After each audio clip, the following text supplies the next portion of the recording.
कार्तिक शुक्ल एकादशी व्रत कथा। देव पर बोधनी एकादशी। ब्रह्मा जी बोले, हे मुनिश्रेष्ठ, अब मैं पापों को हरने वाली, पुण्य और मुक्ति देने वाली एकादशी का महात्म्य और कथा सुनाता हूँ। पृथ्वी पर गंगा की महत्ता और समुद्र तथा तीर्थों का प्रभाव तभी तक है जब तक कि कार्तिक देव की प्रबोधनी एकादशी तिथि नहीं आती। मनुष्य को जो फल 1000 अश्वमेध और 100 राज यज्ञ से मिलता है, वही पर बोधनी एकादशी से मिलता है। नारद जी कहने लगे, हे पिता, एक समय भोजन करने, रात्रि को भोजन करने तथा सारे दिन उपवास करने से क्या फल मिलता है, सो विस्तार से बताइए। ब्रह्मा जी बोले, हे पुत्र, एक बार भोजन करने से 1 जन्म और रात्रि को भोजन करने से 2 जन्म तथा पूरा दिन उपवास करने से 7 जन्मों के पाप नाश होते हैं। जो वस्तु त्रिलोकी में न मिल सके और दिखे भी नहीं, वह हरि पर बोधनी एकादशी से प्राप्त हो सकती है। मेरु और मंडाचल के समान भारी पाप भी नष्ट हो जाते हैं तथा अनेक जन्म किए हुए पाप समूह क्षण भर में भस्म हो जाते हैं। जैसे रुई के बड़े ढेर को अग्नि की छोटी सी चिंगारी पल भर में भस्म कर देती है। विधि पूर्वक थोड़ा सा पुण्य कर्म बहुत फल देता है, परंतु विधि रहित अधिक किया जाए तो भी उसका फल कुछ नहीं मिलता। संध्या न करने वाले, नास्तिक, वेद निंदक, धर्मशास्त्र को दूषित करने वाले, पाप कर्मों में सदैव रत रहने वाले, धोखा देने वाले, ब्राह्मण और शूद्र, पर स्त्री गमन तथा करने वाले, ब्राह्मणी से भोग करने वाले, ये सब चंडाल के समान है। जो विधवा अथवा सधवा ब्राह्मणी से भोग करते हैं, वो अपने कुल को नष्ट कर देते हैं, पर स्त्रीगामी के संतान नहीं होती और उसके पूर्व जन्म के संचित सब अच्छे कर्म नष्ट हो जाते।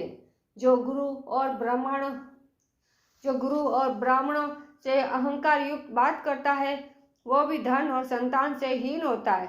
भ्रष्टाचार करने वाला, चांडाली से भोग करने वाला, दुष्ट की सेवा करने वाला और जो नीच मनुष्य की सेवा करते हैं या संगति करते हैं, यह सब पाप हरि प्रबोधनी एकादशी के व्रत से नष्ट हो जाते हैं। जो मनुष्य इस एकादशी के व्रत को करने का संकल्प मात्र करते हैं, उनके 100 जन्मों के पाप नष्ट हो जाते। जो इस दिन रात्रि जागरण करते हैं, उनकी आने वाली 10,000 पीढ़ियां स्वर्ग को जाती है। नरक के दुखों से छूटकर प्रसन्नता के साथ सुशोभित होकर वे विष्णु लोक को जाते हैं। ब्रह्म हत्या आदि मान पाप भी इस व्रत के प्रभाव से नष्ट हो जाते। जो फल समस्त तीर्थों में स्नान करने से, गौस्नान और भूमि का दान करने से होता है, वही फल इस एकादशी की रात्रि को जागरण से मिलता है। हे मुनि साधु, इस संसार में उसी मनुष्य का जीवन सफल है जिसने हरि प्रबोधनी एकादशी का व्रत किया है। वही ज्ञानी, तपस्वी और जितेंद्रिय है तथा उसी को भोग एवं मोक्ष मिलता है। जिसने इस एकादशी का व्रत किया है, वह विष्णु को अत्यंत प्रिय मोक्ष के द्वार को बताने वाली और उसके तत्व को ज्ञान देने वाली है। मन, कर्म, वचन तीनों प्रकार के पाप इस रात्रि को जागरण से नष्ट हो जाते हैं। इस दिन जो मनुष्य भगवान की प्रसन्नता के लिए स्नान, दान, तप और यज्ञ आदि करते हैं, अक्षय पुण्य को प्राप्त होते हैं। प्रबोधनी एकादशी के दिन व्रत करने से मनुष्य के बाल, यौवन और वृद्धावस्था में किए गए समस्त पाप नष्ट हो जाते हैं।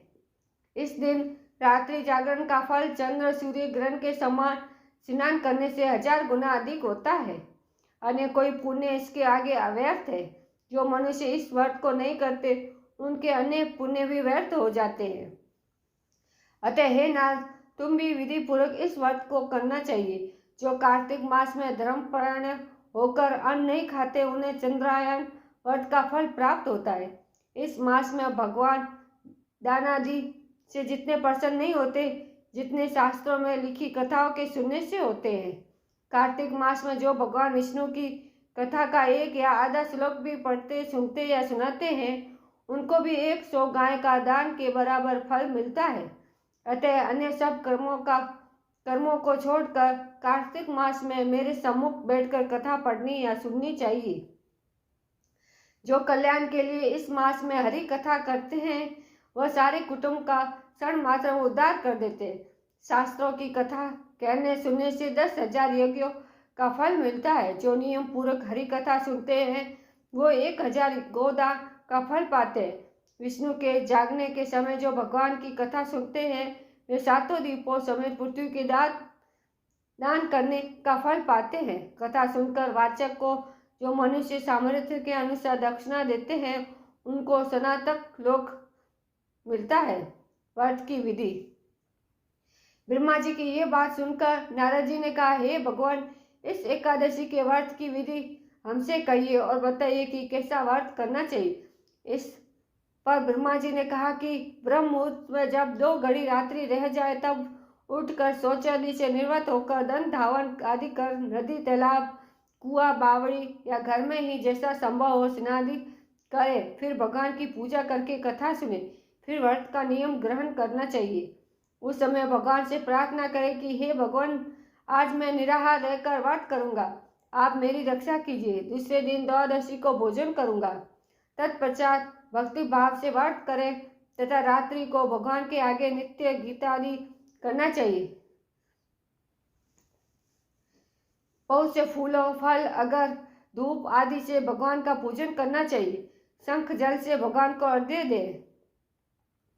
इसका समस्त तीर्थों से करोड़ों गुना फल होता है। जो मनुष्य अगस्त्य के पुष्प से भगवान की पूजन करते हैं उनके आगे इंद्र भी हाथ जोड़ता है।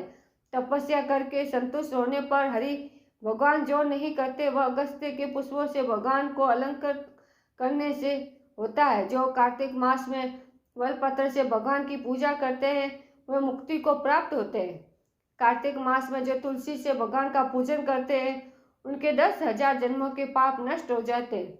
तुलसी दर्शन करने, स्पर्श करने, कथा कहने, नमस्कार करने, स्तुति करने, तुलसी रोपण, जल से सींचने और प्रतिदिन पूजन सेवा आदि करने से हजारों करोड़ों युग पर्यंत विष्णु लोक में निवास करते हैं।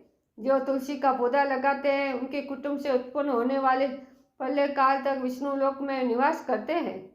तुलसी रोपण का महत्व है मुनि। रोपी तुलसी जितनी जड़ों का विस्तार करती है उतने ही 1000 युग पर्यंत तुलसी रोपने वाले सुकृत का विस्तार होता है। जिस मनुष्य की रोपणी की हुई तुलसी जितनी शाखा, प्रशाखा, बीज और फल पृथ्वी में बढ़ते हैं उसके उतने ही कुल जो बीत गए हैं और होंगे 2000 कल्प तक विष्णु लोक में निवास करते हैं। जो कदम के पुष्पों से श्री हरि का पूजन करते हैं वे भी कभी यमराज को नहीं देते। जो गुलाब के पुष्पों से भगवान का पूजन करते हैं उन्हें मुक्ति मिलती है।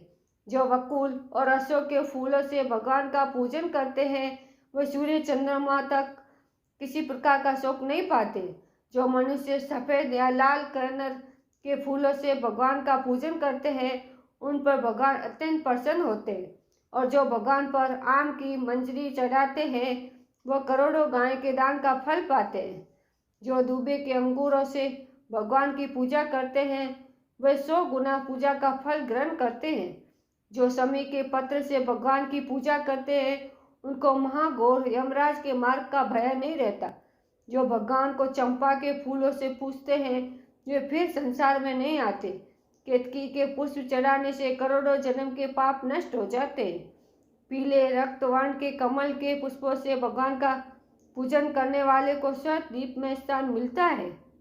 इस प्रकार रात्रि को भगवान का पूजन कर प्रातः काल होने पर नदी पर जाए और वहां स्नान, जप तथा प्रातः काल के कर्म करके घर पर आकर विधि पूर्वक केशव का पूजन करे। व्रत की समाप्ति पर विद्वान ब्राह्मणों को भोजन कराए और दक्षिणा देकर क्षमा याचना करे। इसके पश्चात भोजन, गो और दक्षिणा दे गुरु का पूजन करे। ब्राह्मणों को दक्षिणा दे और जो चीज व्रत के आरंभ में छोड़ने का नियम किया था वह ब्राह्मणों को दे। रात्रि में भोजन करने वाला मनुष्य ब्राह्मणों को भोजन कराए तथा स्वर्ण सहित बेलों का दान करे। जो मनुष्य मांसाहारी नहीं है वह गोदान करे। आंवले से स्नान करने वाले मनुष्य को दही और शहद का दान करना चाहिए। जो फलों का त्याग वह फल दान करे। तेल छोड़ने से घृत और घृत छोड़ने से दूध, अन्न छोड़ने से चावल का दान किया जाता है।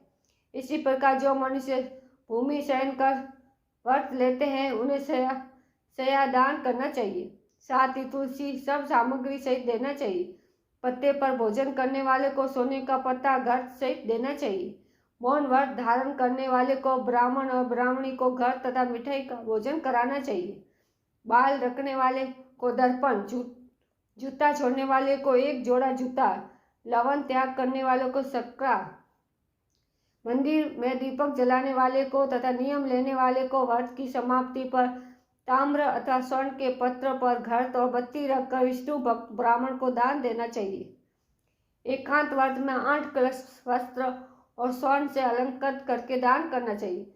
यदि यह भी न हो सके तो इसके अभाव में ब्राह्मणों को सत्कार सब व्रतों का सिद्ध करने वाला कहा गया है। इस प्रकार ब्राह्मण को प्रणाम करके विदा करें। इसके पश्चात स्वयं भी भोजन करें। जिन वस्तुओं का चतुर्मास में छोड़ा हो उन वस्तुओं की समाप्ति करें अथवा ग्रहण करने लग जाए। हे राजन, जो बुद्धिमान इस प्रकार चतुर्मास व्रत निर्विघ्न समाप्त करते हैं वह कर्त करते हो जाते हैं और फिर उनका जन्म नहीं होता। यदि व्रत भ्रष्ट हो जाए तो व्रत करने वाला कोढ़ी या अंधा हो जाता है। भगवान कृष्ण कहते हैं कि राजन, जो तुमने पूछा था वह सब मैंने बतला है। इस कथा को पढ़ने और सुनने से गोदान का फल प्राप्त होता है। बोलो विष्णु भगवान की जय।